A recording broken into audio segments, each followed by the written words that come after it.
સજની કોડે આનંદ મારે ઘેર શ્રીજી પધાર્યા. આ કીર્તનની રચના કોણે કરી હતી અને ક્યારે કરી હતી? એક વખત શ્રીહરિએ જેતલપુરમાં યજ્ઞ કર્યો હતો. ત્યારે ગામના હરિભક્તોના સંઘ દર્શને આવતા હતા. જેતલપુર તથા આજુબાજુના ગામોથી આવેલા અબાલ વૃદ્ધ સર્વ કોઈ હરિભક્ત બાયભાઈ તન મન અને ધનથી સેવા કરતા હતા અને પોતાના જીવનને ધન્ય બનાવતા હતા.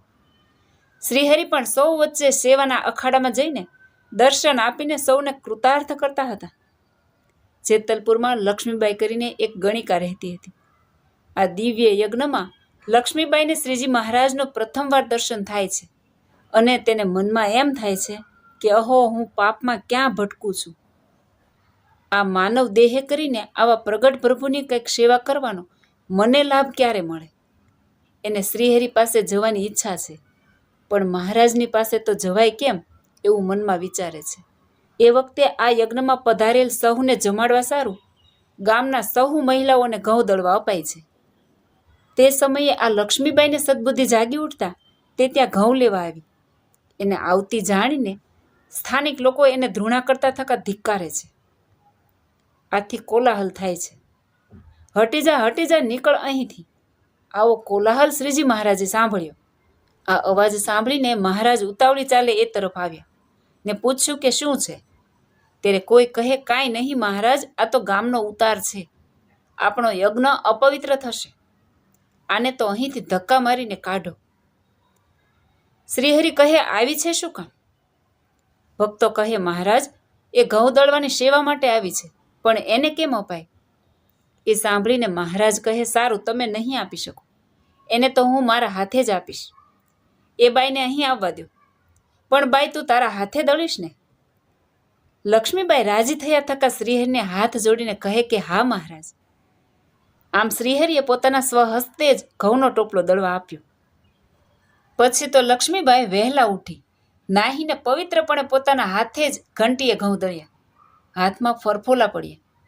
લોટ લઈને જ્યારે તે આપવા આવી ત્યારે અમુક સ્થાનિકોએ વિરોધ કર્યો કે યજ્ઞમાં આનું દળેલ અનાજ ન વપરાય.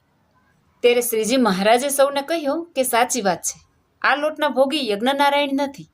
બ્રહ્મચારી, આ લોટ આપણા રસોડે લઈ જાઓ. આજે થાળમાં આ લોટની રોટલી બનાવજો અને એ લોટની રોટલી અમે જમીશું.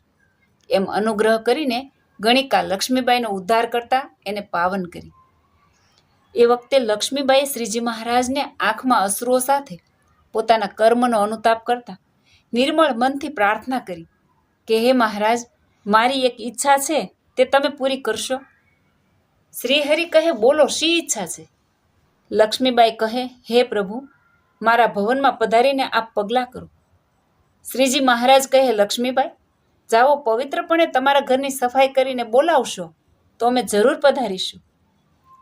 નિર્ધારિત દિવસે સદગુરુ મુક્તાનંદ સ્વામી, બ્રહ્માનંદ સ્વામી, નિત્યાનંદ સ્વામી વગેરે સહુ પરમહંસો સાથે લઈને શ્રીજી મહારાજ લક્ષ્મીબાઈને ઘેર પધરામણીએ આવ્યા. એ સમયે લક્ષ્મીબાઈના નિર્મળ હૃદયમાં ભાવ પ્રગટ્યા. એનો સાચો વિશુદ્ધ ભાવ પ્રેમને કારણે જ એના ભવનમાં શ્રીજી મહારાજના પાવન પગલાં થયા.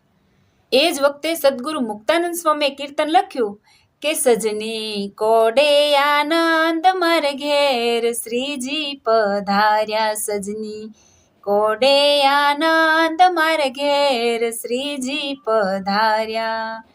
આવી મારા તનડાના તાપ નિવાર્યા રે. સજની કોડે આનંદ મારે ઘેર શ્રીજી પધાર્યા. આવી રીતે આ કીર્તનની રચના થઈ. જય સ્વામિનારાયણ.